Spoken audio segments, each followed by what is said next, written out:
J'ai été conçu en Algérie durant la fin de la guerre et je suis né après l'indépendance dans une petite ville industrielle du nord de la France. Enfant, je posais souvent les mêmes questions. À la question « Pourquoi sommes-nous venus en France ?», on me répondait « Parce qu'il n'y avait pas de travail en Algérie ». Aux questions portant sur l'histoire familiale avant et durant la guerre, je n'ai jamais eu de réponse.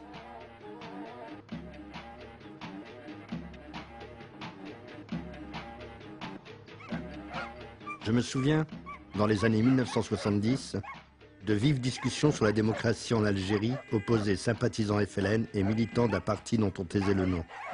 Parfois, des tracts de ce même parti circulaient à la maison. Je me rappelle des tracasseries subies par mon père et mes oncles parce qu'ils distribuaient sous le manteau ces tracts. Lorsque je demandais à ma grand-mère ce qui se passait, elle me répondait « Chut, si quelqu'un te demande quelque chose, tu ne sais rien, sinon ils vont nous tuer ». Les raisons de ce silence devaient se trouver dans un passé que j'ignorais. Les enfants de Messalistes, enfin les petits-enfants de Messalistes, dans le fond, ont commencé à se réapproprier par fragments, par bribes, de manière douloureuse et difficile, l'histoire de leur père et de leur grand-père, que progressivement, c'est-à-dire dans les années 80, les années 90, arrivés à l'âge adulte, de comprendre bien sûr qu'ils n'étaient certainement pas des enfants de harkis, qu'ils n'avaient rien à voir avec cette histoire, et qu'ils n'étaient pas non plus des enfants d'immigrés au sens classique du terme, au sens ordinaire, économique, social du terme. Ils appartenaient encore, disons, à une autre, entre guillemets, galaxie, un autre univers. Ils étaient encore dans un autre univers qui témoignait de ce qu'était la complexité de ce qu'on a appelé la révolution algérienne.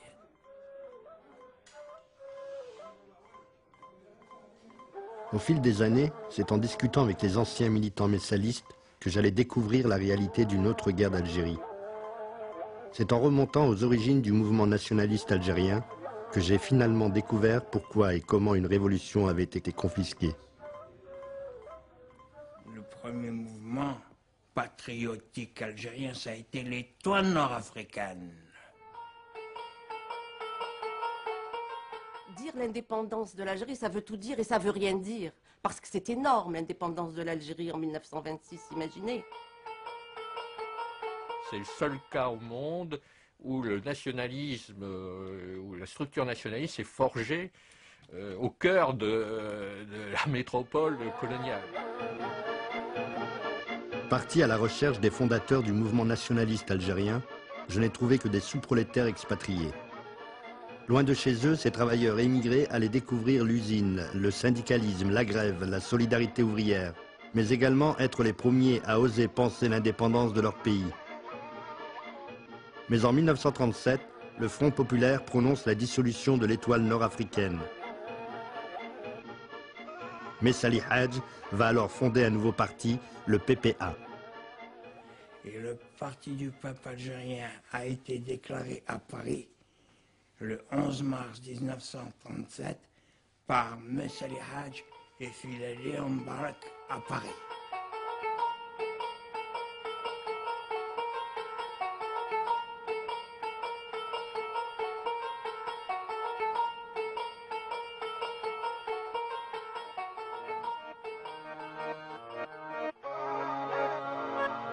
Le PPA va jouer un rôle décisif dans la construction du mouvement nationaliste. Il va doter l'Algérie d'un drapeau national et se donnera pour objectif l'indépendance par la lutte armée.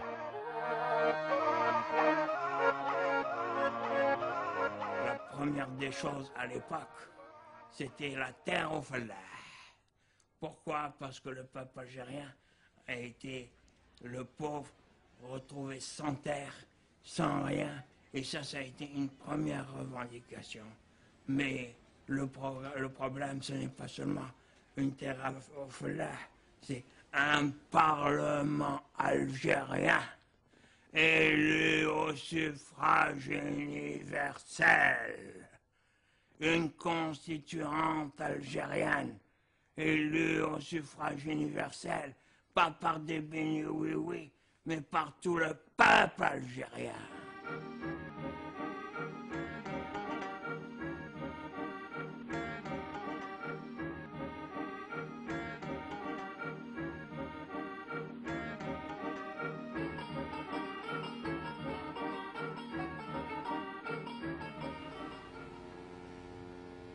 l'histoire va changer, puisqu'à partir de cette époque, 1937-38, le PPA va exister en Algérie. Il y aura un transfert du siège central et de Messali lui-même en Algérie. Et là, le rôle de l'immigration est beaucoup moins important. L'activité politique centrale de l'organisation nationaliste se déroule de l'autre côté de la Méditerranée. Et lorsque la Seconde Guerre mondiale commence, en 1939, le PPA est déjà bien implanté en Algérie. Le Parti du peuple algérien sera dissous en 1939 et ses leaders emprisonnés. Mais de toute évidence, un parti nationaliste venait de naître. En 1946, Messali est libéré. 2 décisions sont prises. La création d'une organisation politique légale, le MTLD, le Mouvement pour le triomphe des libertés démocratiques, et la création de l'OS, l'organisation spéciale, véritable branche paramilitaire chargée de préparer l'insurrection armée. Alors, après la Seconde Guerre mondiale, il y a toute une série de crises successives qui vont affecter la marche, le fonctionnement de cette organisation. Il y a tout d'abord une crise très importante, c'est la crise berbériste. En 1948-49, un certain nombre de militants de la Fédération de France, donc ici, dans l'immigration, qui veulent poser le problème de l'identité berbère à l'intérieur du mouvement national. Et on a découvert une trahison du berbérisme depuis la Kabylie jusqu'à la France. Et le parti a été obligé de reprendre tout ça et on a suspendu Aït Ahmed de sa responsabilité et on l'a remplacé par Ben Bella. Puis il y a une seconde crise. Cette seconde crise, elle est liée à la question des activistes, ceux qui sont regroupés dans l'organisation spéciale, c'est-à-dire l'OS, comme on l'appelait à l'époque, familièrement. Ces militants-là, qui s'entraînaient clandestinement depuis 1947, eh bien, à la suite de toute une série de péripéties, eh bien, cette organisation clandestine va être découverte par la police française en 1950 et des centaines de militants vont être arrêtés en Algérie. Mais Salih Hadj a fait sauver de France Aït Ahmed et Ben Bella au Caire. Mais il y avait un problème tout particulier chez Ben Bella. C'était une prétention d'être le chef national. Il a vendu le parti à Nasser.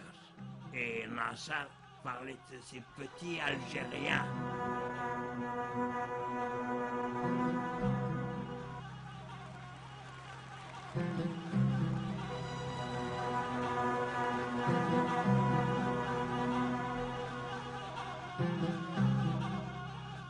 Et puis il y a une troisième crise qui va apparaître, c'est précisément entre les hommes du comité central, c'est-à-dire les centralistes, et puis Messali lui-même. Pourquoi ? Bien parce que Messali pense que ces hommes se sont embourgeoisés, il pense que ces hommes ont adopté une posture réformiste, en siégeant en particulier dans les grands conseils municipaux des grandes villes algériennes, comme Alger, Oran, Constantine, etc. Les responsables qui étaient sur nos têtes du bureau politique, Lahoul Houssine, Ben Khadda Ben Youssef, Kiwan, Abdrahman, ceux-là, ils passaient des nuits à l'hôtel Aliti, à Alger, avec le directeur de la police nationale, avec les hauts fonctionnaires de la préfecture de police d'Alger, des hauts fonctionnaires du gouvernement général, et Jacques Chevalier, député maire et secrétaire d'État à la Défense. Ces tendances